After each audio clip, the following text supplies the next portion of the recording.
Eric Bakker, the naturopath. How are you all going out there? It's good to be back again. I'll just get this microphone placed. There we go. It's great to be back. We're looking at springtime in New Zealand, so I'm happy. We've got all our vegetable garden in and all our strawberry. Put 160 strawberry plants in yesterday, so we're pumping. We're going to have a beautiful fruit and berry crop. Now, low FODMAP diet, FODMAPs, fermentable, oligosaccharide, disaccharide, monosaccharide, and polyols. So this is quite an interesting diet that was really put together by a doctor several years ago in the belief that it's going to help people, particularly with irritable bowel syndrome. I'm not a big fan of the diet. I know many patients that I've worked with, hundreds of them in the past, that have been on FODMAPs.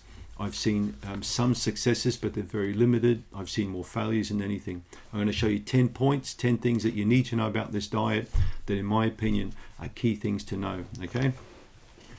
So let's get started. FODMAPs. Let's look at point number one. The FODMAPs diet is not a cure-all to IBS or any kind of gut problem, okay? I can't work out why people often go on these diets without doing really the correct testing before they go on these diets in the first place. We'll talk about the relevance of stool testing after. So just remember, this is not a cure-all diet. This is not going to like cure your disease or like get rid of things, okay? All you're doing is taking aggravating carbohydrates out of the diet that are basically cutting back on your body's ability to bloat, to ferment, to create these gut issues. So you're just taking things away. To me, it's not really fixing the problem, permanently. You're just sort of partially solving it, all right? So second point, it's not a gluten-free diet, okay? Be very careful, because if you're going to have oats in your FODMAPs, low FODMAP, nevertheless, it's considered a low FODMAP, there's still gluten in it. Some people I've talked to think this is a gluten-free diet. It's not gluten-free. So don't be confused. Third point, many that go low FODMAPs also think that you need to get fiber out of the diet as much as possible. Now, fiber is not really the issue here, it's the sugars. But most of these FODMAP foods also tend to be high in fiber. So the more you limit and go hardcore with FODMAPs, the more likelihood that you could also go hardcore with low fiber. And that's going to handicap or kneecap your body's ability to create really good levels, particularly of bacteria like bifidobacteria in the colon. So if you take food away from something, you're going to starve it off. So remember, it's not just about, it's not about taking fiber out of the diet. It's the sugars in these foods, remember?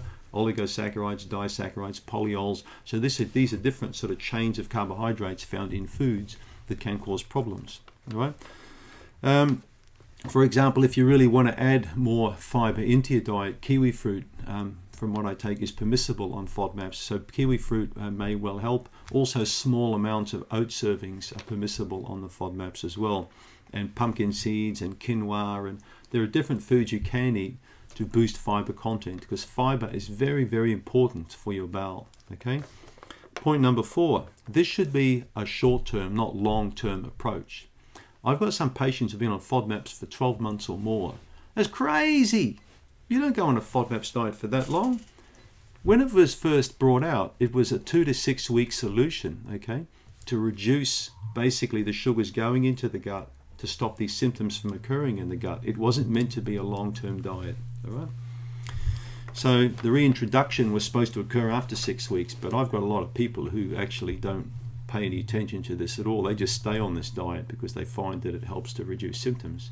Well, that's a pretty dumb idea. You don't just stay on the diet, okay? If it works, find out why it works, get rid of the bugs usually that are underpinning these problems, and then you can eat like normal again, like people like me. Like, you don't need to go on these crazy kind of diet approaches, all right? Point number 5, oils and fats are not on the FODMAP diet. I still get emails, comments on YouTube from people who think that going low FODMAPs also means to take butter out of the diet and certain oils and fats. It has nothing to do with oils and fats. It's got to do with sugars in foods. That's what it is, okay? So a low FODMAP doesn't mean a low oil or fat diet. Point number 6, think about social events and plan in advance, okay? Don't become one of these people who turns up at a wedding, or at a party, at a birthday party or something, and then decides that he or she can't eat any of the foods because they're not suitable. So just be careful and plan ahead and make sure if you're going to an event where you know there's going to be a lot of high FODMAP stuff, plan accordingly so you don't create any socially embarrassing situations for yourself or your friends or partner. Point 7, this is the one. FODMAPs without still testing, to me, is crazy. Okay, if you're going to consider a FODMAP diet, why the heck don't first, before you go on this diet, get a comprehensive stool test done? Here the guy goes again. You're probably thinking, bang in the stool testing drum again. Well, quite frankly, I don't care less if you do a stool test or not. But if you're an intelligent person, you will do the stool test before launching on FODMAPs. Most FODMAPs people that I see have got irritable bowel syndrome. Right? Now, over half of IBS from where I'm sitting in my chair is going to be some type of bacteria that's messing up your gut that needs taking out. Citrobacter, Pseudomonas, Klebsiella, or there could be a few different yeast species in there as well. In fact, I just had a patient this morning with IBS with 3 types of dysbiotic bacteria that are going to be cleaned out of the gut within 3 to 6 months. The patient will be normal again and not have to go on fancy diets. So identify what's wrong, fix what's wrong, and then you might be normal again. Isn't that funny? So as I mentioned, I'm not promoting stool tests or to sell you guys anything at all. I don't care what you do. But if you're intelligent, in my opinion, you'll first do the homework before you launch on one of these kind of diets, particularly like FODMAPs, right? If you found, excuse me, that you had a high level of Klebsiella or an unwanted bacterial in high amounts, it would be logical to try and reduce that count or take it out, because in many cases these type of bugs create these kind of undesired effects that you're trying to mitigate by pulling foods out of the diet. All right, so that's my stool beating drum again. Get the test done before you go on FODMAPs. It makes so much sense. Go and see your doctor or your naturopathic doctor. Okay, if you can't get a doctor, you may be able to find a small stool lab that will do something privately for you, because they are around. All right, what do we got here? Number 8, don't become the FODMAP police. So don't walk around telling people what they should and shouldn't eat. It's not a good idea. That's what people like me to do, okay? Because I'm paid to do that kind of stuff, to tell you guys, don't eat this and eat that. But I don't do that, to be honest. I'm not a believer at all in diets like FODMAPs. I mean, FODMAPs even take out things like spring onions, like scallions, like pears, like garlic, yogurt. All these sort of foods which I deem healthy are taken out. I think it's a stupid approach, to be honest. The most intelligent FODMAP approach, if you want one, is to find out what bugs you've got in your gut or how leaky the gut is, to try and repair these problems before you start taking stuff out, okay? And in most all cases, in my experience, nearly every person I've worked with IBS, excuse me, can eventually have a normal kind of diet and lifestyle again. Okay, they need to work out where the breach is coming from.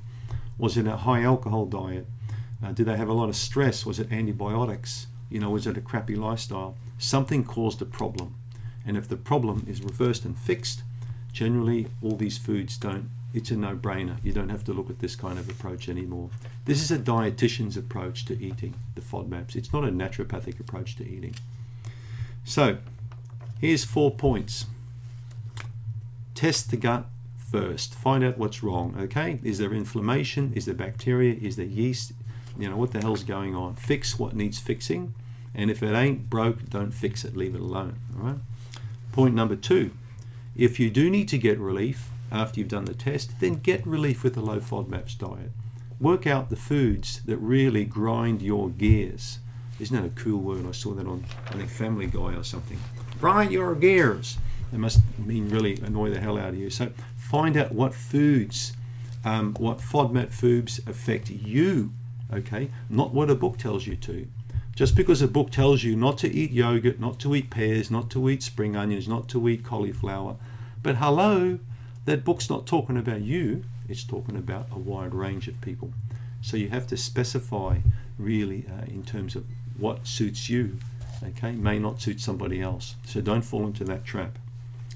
And of course the third one is challenge. If you like the food, challenge to see how the gut goes. Maybe do another test to determine, whether or not you've got bacteria there that need cleaning up or building or whatever. And then the fourth point is you're going to be back on a normal diet before you know it. You'll be able to eat like normal people do. Okay, so that's my little take on the FODMAPs. Be careful. not to fall into the trap of following it to the letter. Do it short term, do the testing, fix what needs fixing. Definitely play around with the foods, see what works for you, and then go on to a normal diet. Click on the link in the description box if you want my free report. Thanks for tuning in.